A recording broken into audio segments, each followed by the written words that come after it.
Hello random scribblers, welcome everyone to the random scribblings. तो आज की हमारी रैंडम स्क्रिबल है गणेश चतुर्थी के बारे में।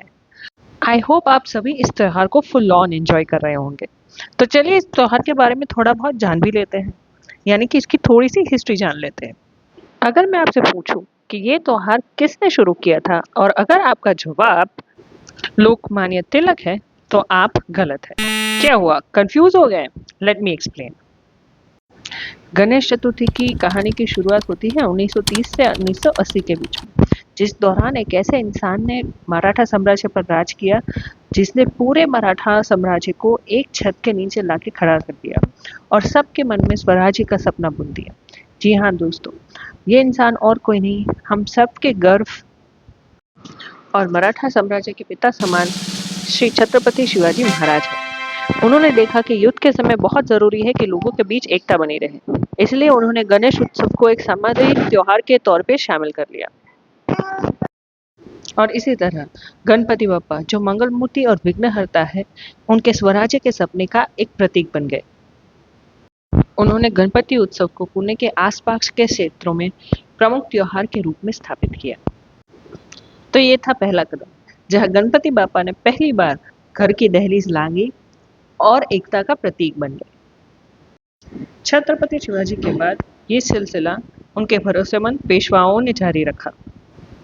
एक तो उनके प्यारे शिवाजी राजे की विरासत, ऊपर से विघ्नहर्ता उनके कुल देवता भी थे, इसलिए पेशवाओं ने कोई कमी नहीं छोड़ी इस त्योहार को पूरे धूमधाम से मनाने में। एक तौर से कहा जाए तो गणेश उत्सव ने उस दौरान में अपनी चरम सीमा देखी। बड़ी बड़ी शोभा यात्रा निकलती जिसमें नाचना गाना दशावतार का प्रदर्शन ये सब हुआ करता था। इसलिए पेशवाओं ने इसकी शान न सिर्फ बरकरार रखी बल्कि और बढ़ाई। पर फिर आया भारत का सबसे बुरा सपना, ब्रिटिश राज। 1818 कोरेगांव, यही वो वक्त था जब अंग्रेजों ने पेशवाओं को हरा दिया और इसी के साथ साथ हरा दिया हमारी एकता के प्रतीक को और हमारी संस्कृति को भी। अंग्रेज हर उस चीज से डरते थे जिसमें हमारी एकता की झलक हो, इसीलिए उन्होंने पब्लिक गैदरिंग्स और गणेश चतुर्थी के सेलिब्रेशंस को भी बंद कर दिया। अब गणेश चतुर्थी एक प्राइवेट अफेयर बन के रह गया था। ये ज्यादातर ब्राह्मण और उच्च जातीय के लोगों के बीच ही मनाने जाने लगा। इसका सबसे बड़ा नुकसान हुआ हमारी कम्युनल वाइब्रेंसी पर, सामुदायिक उत्साह, सामुदायिक ऊर्जा पर। कुछ सालों बाद आए मंगल पांडे और 1857 में उन्होंने सिपोई मूवमेंट जैसी बगावत को अंजाम दिया।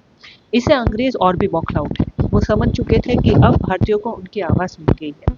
अब उन्हें अपने साथ हो रहे न्याय और अन्याय के बीच में फर्क समझ में आने लगा है। इसलिए उन्होंने 20 से ज्यादा लोगों को मिलने पर रोक लगा दी। जानकारी का अभाव जनता में फूंक डाल देता है और यही हमारे साथ भी हुआ। 1990 आते आते हिंदू और मुसलमानों में गहरी खाई आ गई। हमारी एकता टूटने लगी थी। इस बात से लोकमान्य तिलक बहुत ही परेशान थे। तभी उन्होंने सुना कि पुणे में किसी ने सार्वजनिक तौर पर गणेश चतुर्थी मनाई है। वो चौंक उठे। ये चमत्कार दिखाने वाले थे श्रीमंत भाऊ साहेब लक्ष्मण झावले, जिन्हें भाऊ साहेब रंगारी के नाम से भी जाना जाता है। वो पुणे के एक राजवैद्य थे और उनकी एक अपनी चैरिटेबल हॉस्पिटल भी थी। उनके इस दवाखाने में ब्राह्मण से लेकर दलित तक सबका एक समान इलाज किया जाता था।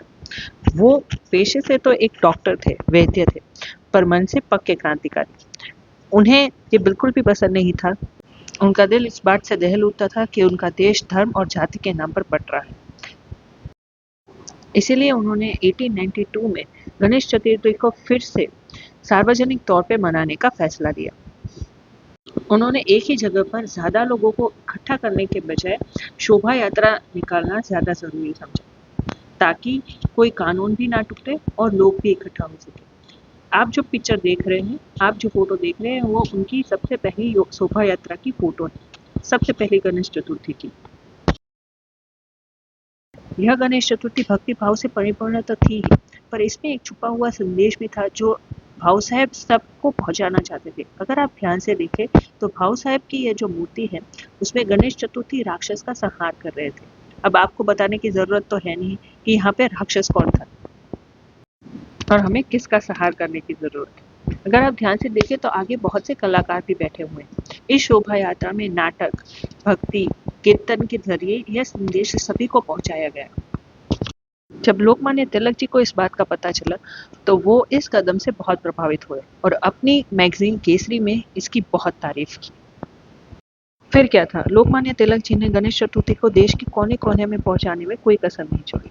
उन्होंने 1893 में सबसे पहली बार गणेश चतुर्थी के उत्सव को मनाया। क्योंकि एक जगह 20 से ज्यादा लोग इकट्ठा नहीं हो सकते थे, तो लोगों ने छोटे-छोटे ग्रुप्स बनाए, जो अलग-अलग गलियों से शोभा यात्रा लेकर आते और फिर मिलते। हर मोहल्ले का अपना सार्वजनिक पंडाल होता था। इस तरह 50-100 लोग एक जगह बैठे बिना भी हजारों लोग एक साथ फेस्टिवल का हिस्सा बन जाते। भजन, कीर्तन, आरती, नाटक, काव्य पाठ होते।